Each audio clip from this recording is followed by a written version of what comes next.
off the page at us, and His presence seemed to be everywhere we looked. Then we got sacked, and something got broken. A sudden job loss revealed our lack of faith.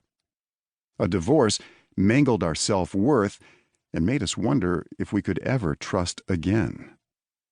An unresisted temptation began an addiction to internet pornography. An unkind comment resurrected our suppressed bitterness toward a parent. Or a long-term struggle we thought would simply vanish when we embraced Christ suddenly reared its ugly head. Whatever single event or ongoing condition shook us out of our comfort zone, we began walking with a spiritual limp. Like a good Christian, we immediately ran a self-diagnosis, searched our Bible for a prescriptive quick-fix verse, and prayed hard that we'd never break in the same place again. But then we did. Again. And again. And again. Maybe we even had people lay hands on us, intercede for us, or act as our accountability partners. And yet, after the 500th time of giving in, it felt like we had no strength left to fight. We were ineffective in duking it out with the foaming anger that ran rampant.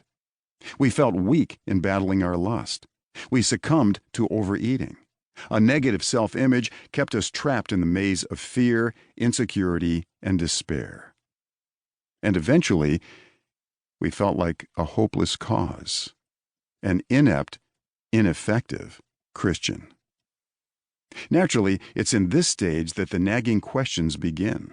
Questions that seem so unspiritual and disloyal to our newfound God and His Word. But questions that nonetheless are there and begin to eat away at our confidence and well-being. What happened? Why can't we seem to be what God's Word says we are? Why do some strongholds remain, much less our petty daily sins? Why is it so difficult to be truly free? Why are we perpetually broken? And why does it seem there are so many of us, whom God refers to as more than conquerors, struggling just to get by? Why didn't the lustful thoughts go away? Why didn't the desire for narcotics leave? Why should we even need a bumper sticker that says Christians aren't perfect, just forgiven? Aren't we supposed to be the ones who walk in victory over sin? Didn't Christ, through His sacrifice, already take care of our weaknesses? Matthew chapter 8, verse 17 says He did. He Himself took our weaknesses and carried our diseases. Holman Christian Standard Bible, from Isaiah chapter 53, verse 4. I remember the frustration I felt while sitting across from a sobbing, frighteningly thin young girl caught in the awful web of anorexia. I just couldn't harmonize my theology with her experience. She was a Christian. She didn't want to die. She truly wanted to be free of her problem. At least a deep part of her did. But she couldn't overcome it.